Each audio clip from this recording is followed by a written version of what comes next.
વરસાદ અવિરત રાજ્યમાં વરસ્યો છે અને વરસાદ એવો વરસ્યો છે કે અલગ અલગ વિસ્તારો જળ તરબોળ થઈ ગયા છે।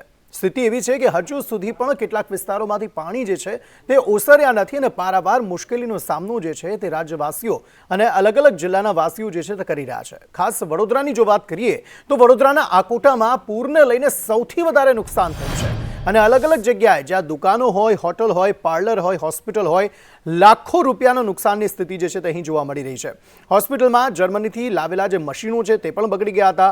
હોટલોમાં ફ્રીજ પણ પાણીમાં તણાયા હતા। તો આઈસ્ક્રીમ પાર્લર ચલાવતા દંપતીની હાલત તો સાવ કફોડી થઈ ગઈ હતી। એક કિડનીના સહારે તેઓ આઈસ્ક્રીમ પાર્લર ચલાવે છે અને પતિની કિડની ખરાબ થતાં પત્નીએ તેમની કિડની આપી હતી। હવે સ્થિતિ એવી છે કે અલગ અલગ જગ્યાએ ભારે નુકસાન જે છે તે જોવા મળી રહ્યું છે અને પારાવાર મુશ્કેલીનો સામનો જે છે તે અહીંના લોકો કરી રહેલા જોવા મળી રહ્યા છે।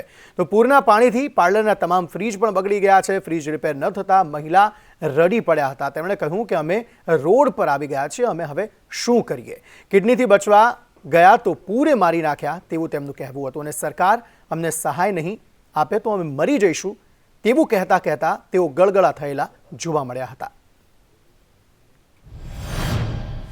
અમે તો લૂંટાઈ ગયા છે। સરકાર કંઈક કરે તો સારું છે, નહીં તો અમારે તો રોડ પર બેહવાનો। કેટલું નુકસાન થયું અંદાજિત? 2.5 લાખ જેટલું। એટલે આ કંપની આપ્યું કે તમે પૈસા ખર્ચ્યા? અમે પૈસા ખર્ચ્યા છે। અચ્છા, રિપેર થાય એવું છે માસી? નથી થાય એવું, બધું કહી દીધું એમણે કે આ કશું રિપેર થાય નહીં। અચ્છા, નવું લેવું પડશે? હા, હવે નવું લેવું પડે, નહીં તો અમારે બંધ કરી દેવું પડે। અને આ જુઓ તો ખરા, આ તો જુઓ અંદર, તો જુઓ અંદર લો જરાક। આ દુકાન ભાડાની છે? ભાડાની છે। કેટલું ભાડું આવે છે? ભાડું 15,000। તો એ નીકળતું હતું ખરું પહેલા? હા, એટલું તો નીકળતું હતું। હવે શું લાગે છે? હવે ના નીકળે, કશું ના નીકળે। અમારું બહુ નુકસાન થયું ભાઈ। તો હવે તો બેન શું કરશો? આપ રડી રહ્યા છો, દુઃખી છો, હવે શું રસ્તો છે આગળ? હવે સરકાર અમને કંઈ સહાય કરે તો સારું, નહીં તો અમે ફૂટપાથ પર આવી જઈશું। પરિવારમાં કેટલા લોકો? પરિવારમાં હું, મારા મિસ્ટર અને મારો દીકરો છે અને અમે લોકો કિડનીના પેશન્ટ છે। બંને એક કિડની પર છે। અમારે આજીવિકા જાતે। ડાયાલિસિસ પણ કરતા હશો એના પર? ના, ડાયાલિસિસ પછીનું છે। ઓકે, મેં મારા મિસ્ટરને કિડની આપેલી છે અને અમે બંને છેક છેલ્લા સ્ટેજ ઉપર જ છીએ જીવવાના, પણ અમારી આજીવિકા હતી અને આ બધું લૂંટાઈ ગયું છે ભાઈ। અમે શું કરીશું, અમને કંઈ ખબર જ નથી પડતી। गाड़ी रोज़ की 10-15 आ रही हैं गाड़ी है અને सब लोग बहुत परेशान है। इसकी वजह से गाड़ी डूब गई थी અને लोगों को वेटिंग करना पड़ रही है इसकी वजह से। अब हम थोड़ा रिपेयरिंग कर रहे हैं धीरे धीरे, पानी निकाल के गाड़ियों का। बहुत नुकसान हुआ। 6 फ्रिज गया, 6 तंदूर गया, 2 तंदूर गया हमारा ख़राब हो गया, 2-3 फ्रिज पानी में चला गया भीगे। बहुत नुकसान हो गया और 3 कंप्यूटर बिगड़ गया हमारा। दो जो फ्रिज है वो पानी में बह गए? 2 भी गए। कितना नुकसान हुआ? बहुत ज़्यादा नुकसान हो गया। मतलब कोई आया देखने? नहीं, कोई भी नहीं आया सर अभी तक। कोई आया नहीं? पूछने कोई भी नहीं आया। अभी हम लोगों का खाना खा रहे, ये भी तो भाई लोगों का कोई फैमिली नहीं है, लोगों को तो पूछना चाहिए। हमारी तो फैमिली है, बाकी भाई लोगों को तो कोई भी नहीं। ગયા હતા ગાડીને અમે લોકોએ કોરા કરીને ઉપર સુકાવા મૂકેલા છે ઉપર, એટલે ઓલમોસ્ટ બધા જ ઇક્વિપમેન્ટ અમારા પાણીમાં હતા। એક માળ સુધી પાણી હતું અહીંયા? તો એક ના ના, અહીંયા આગળ 5-6 ફૂટ સુધી પાણી હતું, પણ જે ટ્રોલી પરના જે બધા ઇન્સ્ટ્રુમેન્ટ હતા એ બધા 100% પાણીમાં જ જતા રહેતા। જર્મનીના લેઝર મશીન, ટેકર મશીન જે હતા અમારા એ બધા પાણીમાં, ઇવન ઓલમોસ્ટ બધા જ મશીન પાણીમાં હતા। परिस्थिति तो आपके सामने है, सबके सामने परिस्थिति है कि परिस्थिति तो बहुत ख़राब है। ज़्यादातर ये जो मध्यम वर्गीय परिवार है, ये मध्यम वर्गीय परिवार है। इन लोगों का एक दुकान वालों का, मेरा अगर अंदाज़ा गलत नहीं तो 2 लाख, किसी का 2.5 लाख, किसी का 3 लाख नुकसान हुआ और सबको इतना ज़्यादा नुकसान हो कि उसकी भरपाई नहीं कर सकते ये लोग। તો આ સ્થિતિ છે વડોદરામાં અત્યારે। તો બીજી તરફ અલગ અલગ વિસ્તારો અને ખાસ કારેલીબાગ વિસ્તારની જો વાત કરીએ તો ત્યાં લોકોની ઘરવખરી એક વિસ્તારમાં, કારણ કે પાણી એટલું અતિશય ભરાયેલું હતું કે બધાની ઘરવખરી એક જ જગ્યાએ આવીને ઊભી થઈ ગઈ ને જ્યાં કચરાનો ઢગલો જાણે કર્યો હોય તે પ્રકારની સ્થિતિનું નિર્માણ થઈ ગયું અને લોકોની આ જે લાખો રૂપિયાની વસ્તુઓ હતી તે સાવ હવે ઉપયોગમાં લેવા લાયક જ રહી નથી અને તેના કારણે જે લોકો જે છે તે હાલ રડી રહ્યા છે, પોતાની વ્યથા જણાવી રહ્યા છે કે અમારે કરવું તો કરવું શું, અમે જઈશું તો ક્યાં જઈશું તે પ્રકારની સ્થિતિનું નિર્માણ અહીંયા થઈ રહ્યું છે। લોકો કહી રહ્યા છે કે નેતાઓ વોટ માંગવા તો આવે છે, પરંતુ જ્યારે આ પરિસ્થિતિનો સામનો અમે કરી રહ્યા છીએ ત્યારે અમારી સહાય માટે કોઈ નથી આવી રહ્યું। ના કોઈ સ્થાનિક નેતા આવી રહ્યો છે, ના કોઈ અધિકારી આવી રહ્યો છે અમને મદદ કરવા અથવા તો કહેવા માટે કે તમે ચિંતા ન કરશો, કંઈ પણ થશે, આ જે નુકસાની તમારી થઈ છે તેની અમે ભરપાઈ કરીશું. તો વડોદરામાં પૂરની સ્થિતિને લઈને ભારે તારાજી સર્જાઈ છે અને સ્થિતિ એવી છે કે એક બુક સ્ટોર ચલાવતો જે અગ્રવાલ પરિવાર છે તે પણ બરબાદ થઈ ગયો. સયાજગંજમાં તે બુક સ્ટોર ચલાવે છે અને પિતા પુત્રી એકબીજાને ભેટીને પોકે ને પોકે રડી પડ્યા.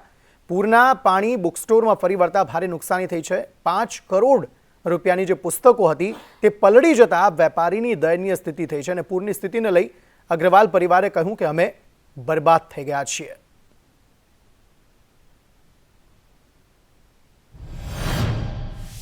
આ વખતે તંત્રે અમને જાણ કરી હતી કે ભાઈ પાણી આવવાનું છે એટલે નીચેનું સેલર તમે ખાલી કરી દો. તો અમે સેલર બધું ખાલી કરી દીધું. ઇવન અમે ત્યાંથી ટ્યુબલાઇટ સુધીનું બધું ઇલેક્ટ્રિક જેટલા બી અમારા સાધન હતા એ બધા અમે કાઢી નાખ્યા. બરાબર. હવે એટલી બધી ખબર નહોતી કે પાણી ઉપરની દુકાનમાં બી આવશે, તો નીચેની જે દુકાનમાંથી માલ સામાન હતું એ બધો અમે આ દુકાનના અંદર જેમ તેમ કરીને બી ભર્યું. સાહેબ, અમે 10 વર્ષ પાછા ચાલ્યા ગયા છે. જે અમને નુકસાન થયું છે તે અમે 10 વર્ષ 2014માં જે નુકસાન કરીને અમે ઉભાર થઈને જે અહીંયા પાછા અમે પાછી જ એ ટાઈમે પણ અમે 2014માં જે પૂર આવ્યું હતું એ વખતે અમે લોકો 5 વર્ષ પાછા જતા રહ્યા. હમણાં 2000 ત્યારે મારી 600 સ્ક્વેર ફીટની દુકાન હતી. હમણાં મેં 3000 સ્ક્વેર ફીટની દુકાન લીધી કે ફ્લડના અંદર પાણી ના આવે ને અમે લોકો પાછા ન જઈએ તો અમે ગમે તે લોન કરીને કે પૈસાનું સેટઅપ કરીને કે અમે લોકો નીચેની બેઝમેન્ટમાંથી અમે ઉપરની દુકાન લીધી ફેમિલી સપોર્ટથી. હવે એ દુકાન 3000 સ્ક્વેર ફીટની દુકાનમાં હમણાં પાણી એટલું બધું બેસી ગયું છે કે આટલા ઓછામાં ઓછું મારે 4 થી 5 કરોડ રૂપિયાનું નુકસાન થયું છે. અમારામાં તાકાત નથી બની. લોકો કહે છે કે ફરી ખાઈએ છીએ પણ અમારી તાકાતનું શું? હવે અમારી તાકાતે જવાબ આપી દીધું છે. હવે હું રોડ ઉપર આવી ગયું છે, મારી પાસે કશું નથી, મારી આ જીવની સંકટમાં આવી ગઈ છે. હવે શું કઈ તંત્ર મને કઈ રીતે આર્થિક રૂપે મદદ કરી શકે, મને કઈ રીતે મદદ કરી શકે, મને કોઈ ઉપાય બતાવો એનું. તો આ તો સ્થિતિ વડોદરાની હતી, પરંતુ ખેડામાં તો સ્થિતિ વધુ વિકટ છે. કારણ કે શેઢી અને વાત્રક નદી બંને ઓવરફ્લો થતાં અલગ અલગ વિસ્તારોમાં જે પાણી ભરાઈ ગયા હતા ત્યારે લોકોના ઘરોમાં પાણી ફરી વળતા ઘરવખરી પાણીમાં પલળી જતા એક વૃદ્ધ દંપતી છે તેમનું આક્રંદ સામે આવ્યું. પશુઓનો ઘાસચારો પણ પલળી જતા દંપતી પર જાણે આભ ફાટ્યું હતું. શાંતિનગર સોસાયટીમાં 4 દિવસથી પાણી ભરાયેલા છે અને સોસાયટીના દરેક ઘરમાં પાણી ફરી વળ્યા છે. સોસાયટીના રહીશો ભારે મુશ્કેલીમાં છે અને આ દંપતીની સ્થિતિ જોઈને, તેમનો આક્રંદ જોઈને એવું લાગે કે આપણે આમને શાંત કઈ રીતે કરી શકીશું. કોઈ પણ જે રીતે મદદ થતી હોય તે રીતે મદદ આપણે કરીએ તેવી સ્થિતિનું નિર્માણ આ દંપતીના ઘરમાં થયું છે. તંત્ર દ્વારા કોઈ સુવિધા ન અપાઈ હોવાનો અહીંના જે સ્થાનિકો છે તેમનો આક્ષેપ છે. સ્થાનિક ધારાસભ્ય પણ અહીંયા એમને જોવા માટે નથી આવ્યા, સ્થાનિક અધિકારીઓ પણ અહીં નથી ફરક્યા તેવું તેમનું કહેવું છે.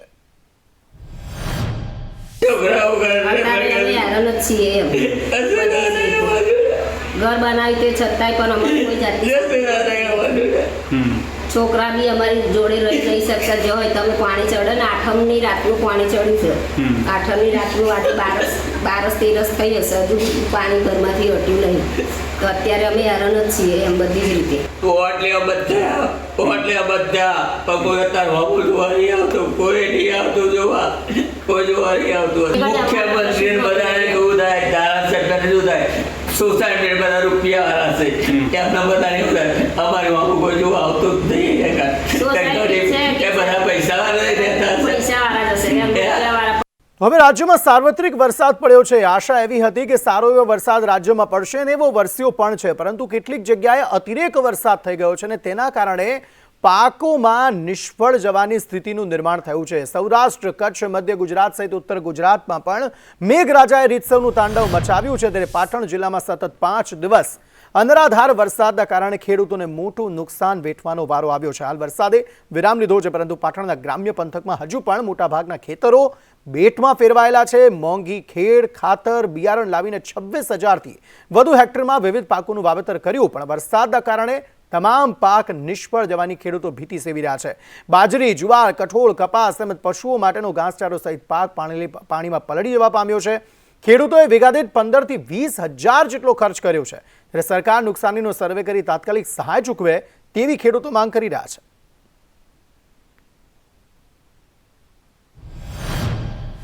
ચાર વીઘા ના રીચાર 8 વીઘા કપા ફેલજો વરસાદ 2 દિવસના કારણે મૂકા ભાવના બીજવાળા ખેડ્યું ખાતર બધું ફેલ. સરકાર કોઈક મદદ કરે તો સારું. ખર્ચા અત્યારે મોંઘવારી પ્રમાણે સાહેબ ઓછામાં ઓછા વીઘે 15,000 થી 20,000ના ખર્ચા અમને પડે છે મોંઘવારી પ્રમાણે. માંગ એટલે અમારા સરકાર તરફથી એવી માંગ છે કે અમારો અમને થોડું વળતર રૂપે આપે તો અમે જળવાઈ રહીએ એમ. વરસાદ વરસવાની સાથે જ મારી પાસેના દ્રશ્યો બતાવવા માંગીશ કે પાટણ તાલુકાના જે ખેતરોના દ્રશ્યો છે ત્યાં આગળ જાણે કે તારાજી સર્જાયું હોય એ રીતના દ્રશ્યો જોવા મળી રહ્યા છે. કારણ કે પાટણ શહેરમાં જે રીતે વરસાદ પડ્યો છે સતત 5-5 દિવસથી, જેને લઈને ખેતરોમાં ઊભા પાક છે તેની અંદર પાણી ગળકાવ થઈ ગયું છે. અને જે દ્રશ્યો જોઈ શકાય છે કે કપાસનો પાક છે, એટલે કે જે સંપૂર્ણપણે કપાસનો પાક તૈયાર થઈ ગયો હતો ને વીઘા દીઠ 15,000 થી 20,000 હજારના ખર્ચા ખેડૂતો દ્વારા કરવામાં આવે તો, પરંતુ જે રીતે ખેતરોમાં ઘૂંટણસમાં પાણી ભરાણા છે અને આ પાણીના કારણે કપાસનો જે પાક છે તે મૂળિયામથી સડી ગયો છે. અને બીજી બાજુ જે રીતે ઘાસચારો, બાજરી સહિતના જે પાક છે, કઠોળ સહિતના પાકો, આ તમામ ખેતરોની અંદર પાણી ભરાઈ ગયા છે. અને પાણી ભરાઈ જવાના કારણે તમામ પાક અત્યારે નિષ્ફળ ગયો છે તેવી ભીતું ખેડૂતો સેવી રહ્યા છે. અને ખેડૂતો એક જ આશા રાખી રહ્યા છે, સરકાર આ બાબતે સર્વે કરવામાં આવે અને સર્વે કરીને વળતર ચૂકવવામાં આવે તો ખેડૂતો પગભર બની શકે. ભરત પ્રજાપતિ, સંદેશ ન્યૂઝ, પાટણ. તો ખેડૂતોની માંગ છે, કારણ કે ખેડૂતો જોઈ રહ્યા છે કે જેટલી મહેનત પાક વાવવા માટે કરી હતી, વરસાદે ધનોત્પનોત તેનું કાઢી નાખ્યું છે. આ તરફ રાજકોટના ગ્રામ્ય વિસ્તારોની જો વાત કરીએ તો ત્યાં પણ પાકને ભારે નુકસાન થયું છે. દૂધી પકવતા ખેડૂતોએ સંદેશ ન્યૂઝ સામે પોતાની વ્યથા ઠાલવી હતી. વરસાદી પાણી ખેતરોમાં ભરાતા ભારે નુકસાન થયું છે. આખા ખેતરમાં દૂધીમાં ફૂગ આવી ગઈ છે અને પાક નુકસાની થઈ છે. તો આ તરફ વડોદરા જિલ્લામાં પણ ડેસર તાલુકામાં પડેલા ભારે વરસાદે ખેતરોમાં ઊભા પાકને નષ્ટ કરી નાખ્યો. પાંડુ વિસ્તારમાં અનેક ખેડૂતોએ આર્થિક નુકસાની વેઠવી પડી છે. અહીંના ખેડૂતો દર વર્ષે તમાકુના પાકનું વાવેતર કરે છે. આ સમયે ખેડૂતો દર વર્ષે તમાકુના પાકની રોપણી કરે છે અને ખેડૂતોએ ઉગાડેલું ધરું વધે અને તેનું વેચાણ કરી આવક કરતા હોય છે. પરંતુ આ વર્ષે મેઘરાજાએ પોતાનું રૌદ્ર સ્વરૂપ દર્શાવતા સર્વત્ર જળબંબાકારની સ્થિતિનું નિર્માણ થયું હતું અને ભારે વરસાદને પગલે ખેતરોમાં પણ પાણીનો ભરાવો થયો હતો. સરેરાશ આખા પાંડુમાં લગભગ 50 વીઘા જેવું દરવાડિયા હતા. એમાંથી 20 વીઘા તો બિલકુલ તદ્દન ફેલ જ છે ને એ બિલકુલ સદંતર એક દરવાડિયાની અંદર લગભગ ઓછામાં ઓછા 30,000 થી 40,000 રૂપિયાનું નુકસાન છે. તો આ તરફ ડભોઈના ગોજલી ગામની જો વાત કરીએ તો ત્યાં પણ ખેતરોમાં લાખો રૂપિયાનું નુકસાન થયું. દેવ અને ઢાઢર નદીના પાણી અહીં ફરી વળ્યા હતા. ખેતરોમાં મરચી, કપાસ, દિવેલા જેવા પાકોને મોટું નુકસાન થયું છે અને વિવિધ પાકોમાં નુકસાનથી ખેડૂતો ચિંતાગ્રસ્ત થઈ ગયેલા જોવા મળી રહ્યા છે. વડોદરાના કરજણમાં પણ મેઘતાંડવ બાદ તારાજીના દ્રશ્યો સામે આવ્યા. કરજણ તાલુકાના ગ્રામ્ય પંથકમાં ખેડૂતોના ઉભા પાકનો સોંથ વળી ગયો. ઢાઢર નદીના પૂરે ખેડૂતોને રાતા પાણીએ રડાવ્યા છે. પિંગલવાડા, હરસુંડા, ખેરડા, માનપુર, સુરવાડા, અભરા સહિતના ગામોમાં પૂર આવતા ખેતરો બેટમાં ફેરવાયા છે અને પાક નુકસાની અહીં પણ જોવા મળી રહી છે. હકીકતમાં એવું છે કે આ એક બાજુ કપાસ હતો, એ કપાસ પણ બધો પાણીમાં ડૂબી ગયો છે. અત્યારે તમે જોઈ શકો પાણી હજુ અસરે નથી, કપાસ દેખાતો નથી. બીજી બાજુ કંકોડાની ખેતી હતી, કંકોડાનો મંડપ પણ પડી ગયો છે. અને બીજા અમારા ખેતરમાં કૂવો હતો, કૂવાની અંદર કૂવાની ઓરડી આખી અંદર ઘરાશાય થઈ ગઈ છે. આ તરફ રાજકોટના ગામોમાં સંદેશ ન્યૂઝ ગ્રાઉન્ડ ઝીરો રિપોર્ટ માટે પહોંચ્યું અને જોયું કે અનેક ગામોમાં ખેડૂતોના પાકને ભારે નુકસાન થયું છે. તુવેરનો ઊભો પાક હતો, વરસાદથી સંપૂર્ણપણે આ પાક ધોવાઈ ગયો છે અને પાક ધોવાતા ખેડૂતોની હાલત કફોડી બની છે. હજારો રૂપિયાના ખર્ચ બાદ ખેડૂતોનો ખર્ચ જે છે તે પાણીમાં ગયો છે તેવું સ્પષ્ટપણે લાગી રહ્યું છે. આ તરફ વિસાવદર પંથકમાં ખેતી પાકને પારાવાર નુકસાની. ભારે વરસાદ પવનને લઈ ખેતી પાકને નુકસાની થઈ છે. સોયાબીન સહિતના પાકોમાં ભારે નુકસાની થઈ. ખેતીના પાકને નુકસાન થતા ખેડૂતો હાલ ચિંતામાં જોવા મળી રહ્યા છે. જૂનાગઢના વિસાવદરમાં આ વર્ષે સૌથી વધુ વરસાદ પડ્યો છે. તાલુકાની વાત કરીએ તો તાલુકામાં તમામ જે તાલુકાઓ છે તેમાં સૌથી વધુ વરસાદ છે જે વિસાવદર તાલુકામાં પડ્યો છે. ત્યાં ખેડૂતો દ્વારા જે વાવેતર કરવામાં આવ્યું છે તેને પારાવાર નુકસાની છે. છેલ્લા ઘણા દિવસથી છે અવિરત વરસાદ પડી રહ્યો છે, તેને કારણે ખેડૂતોમાં નુકસાન જોવા મળી છે. નુકસાની ખાસ કરીને જે વિસાવદર પંથકમાં જે વાવેતર કરવામાં આવ્યું છે શેનું વાવેતર હતું ને કયા પ્રકારની નુકસાની છે અત્યારે? અમારે અત્યારે વિસાવદર તાલુકામાં સોયાબીનનું, માંડવીનું, મગફળીનું, પછી માનો કે કપાસનું હરેક વાવેતર છે. સોયાબીનનું વાવેતર છે, કોઈને સોયાબીન વીઘા નથી, કોઈને વીઘા છે. તો અત્યારે અતિવૃષ્ટિને કારણે ફાલ બધો ખરી ગયેલો. 1 લાખનો ખર્ચો કર્યો ને 50% એટલા નુકસાની છે. સોયાબીન વીઘા ને પારો વીઘા, પાછા અડદ વાવ્યા તો અડદ પણ નુકસાની બધું ખરી ગયું, કોઈ વસ્તુ કાંઈ રહ્યું નથી. હવે છેલ્લું તુવેર વાવવાની ગણતરી છે. તો વડોદરામાં પૂર બાદ હવે ભૂવાઓની સમસ્યા વધી છે। શાસ્ત્રી બ્રિજ રોડ પર 3 ભૂવા પડી ગયા અને એવું નથી કે આ એકમાત્ર રસ્તો છે, પરંતુ વડોદરાના અનેક વિસ્તારોમાં આ પ્રકારની સ્થિતિ છે। હવે 3 ભૂવા પર હજુ સુધી પાલિકાનું ધ્યાન નથી ગયું, ત્યારે સ્થાનિક જે સામાજિક કાર્યકર હતા તેમણે આ હાથમાં પ્લેકાર્ડ લઈને ભૂવામાં બેસીને વિરોધ નોંધાવ્યો હતો અને કોન્ટ્રાક્ટરને બ્લેકલિસ્ટ કરવાની માંગ તેમણે કરી હતી। વડોદરા શહેરને ભુવા નગરી, ખાડા નગરી પણ કહેવામાં આવે છે અને ફરી એકવાર જ્યારે હવે પૂરના પાણી ઓસર્યા છે ત્યારે ફરી એક વખત વડોદરા ભુવા નગરી બન્યું છે। વડોદરા શહેરના પંડ્યા બ્રિજ પાસે, જે શાસ્ત્રી બ્રિજ પાસે એક જ રોડ પર લગભગ 3 જેટલા ભુવા પડ્યા છે અને સ્થાનિક અહીંયા સામાજિક કાર્યકર વિજય જાદવ કે જેઓ હાલમાં પોસ્ટકાર્ડ લઈને પોતાનો વિરોધ પ્રદર્શિત કરી રહ્યા છે, કારણ કે અહીંયા હજુ સુધી પાલિકાની કોઈ ટીમ નથી આવી, અહીંયા બેરિકેડ નથી મૂક્યા કે પુરાણ નથી શરૂ કરાયું, ફક્ત અહીંયા સ્થાનિકોએ એક ટાયર અને એક લાકડું મૂકીને ક્યાંક લોકોને બચાવવાના પ્રયાસ કર્યા છે કે અહીંયા અકસ્માત ન થાય। ત્યારે વિજયભાઈ, વડોદરા શહેરમાં ચોમાસું આવે એટલે સ્વાભાવિક છે કે ભૂવાઓ અને ખાડાઓ તો અહીંયા હવે નોર્મલ થઈ ગયા છે। જે રીતે મગરો અહીંયા સામાન્ય છે એ રીતે હવે ભૂવાઓ પણ સામાન્ય છે। આ સમસ્યામાંથી અંત પાલિકા લાવી શકે એવું લાગે છે ખરું? હું તો એક જ વાત કરીશ કે જે પ્રમાણે વડોદરા શહેર ભુવા નગરી થઈ ગઈ છે અને તમે જો કે ઠેર ભુવાઓ જ પડી રહ્યા છે। મીડિયા આવે છે, સામાજિક કાર્યકર્તાઓ વિરોધ કરે છે, પણ આ જે જાડી ચામડીના અધિકારીઓ છે કે નેતાઓ છે કે જેમના માલે તુજારાને કોન્ટ્રાક્ટર આપીને આ જે કામગીરી સોંપવામાં આવે છે। અત્યારે વાત કરીએ તો અહીંયા પંડ્યા હોટલથી લઈને જકાતનાકા સુધી વર્ષો પહેલાં ડ્રેનેજની મેન લાઇનની કામગીરી કરવામાં આવી હતી અને જે પ્રમાણે લાઇનની અંદર જે પુરાણ કરવું જોઈએ એ પુરાણ પ્રોપરલી કર્યું નહીં। આજે અમે અમારા ઘરનું બી જો તો આ તરફ વાત અમદાવાદની કરીએ તો અમદાવાદને જોડતું સનાથલ રોડ પણ દયનીય હાલતમાં છે। સનાતન 4 રસ્તા પર મસ્ત મોટા ખાડા પડ્યા છે, 1 ફૂટ પહોળા 3 થી 4 ફૂટ લાંબા અહીં ખાડા પડ્યા છે। વરસાદને કારણે રોડ તૂટતા વાહન ચાલકોને હાલાકી પડી રહી છે અને તૂટેલા રોડને લઈ વાહન ચાલકોએ પોતાનો બળાપો કાઢ્યો હતો। તો ન માત્ર સનાથલ વિસ્તાર પરંતુ અમદાવાદના ઠેર ઠેર વિસ્તારોમાં ખાડાથી શહેરીજનો પરેશાન છે। જમાલપુર સ્મશાન પાસે રોડ પર ખાડા કે ખાડામાં રોડ તેવી સ્થિતિ છે। અમદાવાદ શહેરમાં જ્યાં જુઓ ત્યાં ખાડા જ ખાડા નજરે પડી રહ્યા છે। એક પણ રોડ એવો નથી કે જ્યાં ખાડા રાજ ના હોય। જમાલપુર ફૂલ બજારની પાસેનો આ રોડ છે ને ત્યાં સમગ્ર રોડ જે છે ત્યાં ખાડા જ ખાડા નજરે પડી રહ્યા છે અને તેના કારણે વાહન ચાલકોની કમર તૂટી જાય તેવા ખાડાના કારણે વાહન ચાલકો છે તે પરેશાન થઈ રહ્યા છે। મહત્વનું છે કે કોર્પોરેશન દાવા તો કરી રહ્યું છે કે 95% ખાડાઓ છે તે પૂરી દેવામાં આવ્યા છે, પરંતુ દ્રશ્યો એ વાતની ચાળી કરી રહ્યા છે કે ખાડા પૂરવાના નામે પણ માત્ર ભ્રષ્ટાચાર જ થયો હોય તેવી ગંધ આવી રહી છે। શહેરમાં એક પણ વોર્ડ એવો નથી કે જ્યાં રોડ ઉપર ખાડા ના હોય। સ્થિતિ શહેરમાં અત્યારે એવી થઈ ગઈ છે કે રોડમાં ખાડા નહીં, પરંતુ ખાડામાં જ જાણે કે રોડ હોય તેવા દ્રશ્યો સામે આવી રહ્યા છે। કેમેરામેન પુખરાજ શર્મા સાથે કશ્યપ જોશી, સંદેશ ન્યૂઝ, અમદાવાદ। તો આ તરફ સુરતમાં વરસાદના વિરામ બાદ હવે ખાડા રાજ જોવા મળી રહ્યો છે। હજીરા રોડ સ્થિત 4 રસ્તા પર ખાડા જ ખાડા દેખાઈ રહ્યા છે। 10 થી વધુ ગામોનો સંપર્ક કપાયો છે કરતા રસ્તા પર ખાડા પડી ગયા છે। રોડ પર ખાડાથી વાહન ચાલકોને ભારે હાલાકી પડી રહી છે અને મનપાએ કામ ચલાઉ ખાડા પૂર્યા બાદ ફરી અહીં ખાડા પડતા લોકોમાં ભારે રોષ જોવા મળી રહ્યો છે। यहीं पे इच्छापुर चौकड़ी में कितने दिन से ऐसी हालत है? ये रोज का ही ऐसा हालत है। डेंगू हो गया हमारे ऑफिस वाले को। खड्डे भी नहीं बनाते? खड्डे, पानी भरा पड़ा है, देखो चारों तरफ पानी भरा पड़ा है। कोई आता नहीं बताने? कोई पूछता ही नहीं, आने की तो छोड़ो। ये रोज का, इधर कितने एक्सीडेंट हो चुके हैं खड्डों के लिए। हाँ, रोज आए दिन एक्सीडेंट होता है। તો આ તરફ આણંદ જિલ્લાના તારાપુરના રસ્તાઓ પર ઠેક ઠેકાણે ખાડાઓ પડ્યા છે। શહેરના મુખ્ય માર્ગ ગણાતા એવા મોરજ રોડ પર મસ્ત મોટા ગાબડાઓ પડેલા છે। ખાકસર, મોરજ, જીચકા સહિતના કુલ 12 જેટલા ગામડાઓના લોકોને તારાપુર શહેરમાં પ્રવેશવાનો આ એકમાત્ર માર્ગ છે।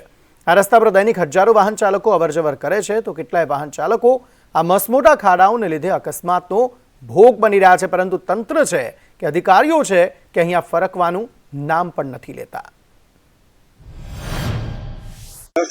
તમે જોઈ શકો છો આજનો તો ખાડા આકારમાં ડિસ્કો થાય એવા છે। વારંવાર રજૂઆત કરી પણ અહીં કોઈ સાંભળવા તૈયાર નથી। રસ્તો પહોળો કરવાની જરૂર છે, રસ્તો પહોળો કરતા નથી, દર ચોમાસું આવવાની આ પરિસ્થિતિ ઊભી થાય છે। આ રોડ ઉપર દર ચોમાસામાં આની આ સ્થિતિમાં ખાડા એમાં જ દર ચોમાસામાં ખાડા પડે, પ્લસ કે જવાના જે સાધનો છે એમાં ખાડામાં પડવાથી અનેકો બાઇકોવાળા પડી ગયા છે અને અનેકો વાર રજૂઆત કરી છતાંય આ જે વહીવટદાર છે એ તેઓ ધ્યાન દેતા નથી અને દર ચોમાસામાં આ રીતે આ સમસ્યા હોય છે અને અમારી સમસ્યા એવી છે કે આ રોડને તાત્કાલિક ધોરણે રિપેર કરવામાં આવે અને વ્યવસ્થિત રીતે જે ખાડા છે પડ્યા છે એને પૂરવામાં આવે. આખા વર્ષને 2 વર્ષથી આની આજ હોળી છે અને આ રીતના ખાડા કોઈ દાડો આ કાચા પેલા મેન્ટલ લાઈન પૂરી જાય છે પછી આની આજ અધોગતિ રહેશે કાયમ માટે. આ રસ્તાની કોઈ દાડો આ રસ્તાનું સમારકામ સરખું થયું નથી કે રોડ સરખો નવો બન્યો નથી. શું રજૂઆત આપી? મારી રજૂઆત છે કે આ જલ્દી આ પેલું કરાવો. અહીંયા જ્યારે ને ત્યારે બાઇક લઈને પડાય છે, ઘણા બીજા પડે છે. સંદેશ આપને દ્રશ્યો બતાવી રહ્યા છે તારાપુર શહેરના બહુ ચર્ચિત પોસ્ટ વિસ્તારના તારાપુરથી મોરજ રોડ. તમને દ્રશ્યો બતાવવા માંગીશ કે આ દ્રશ્યો જે છે તારાપુરથી મોરજ રોડના દ્રશ્યો છે ને આ રોડની ઉપર છેલ્લા કેટલાય સમયથી ખાડા અને ખાડા સિવાય બીજું કાંઈ દેખાતું નથી.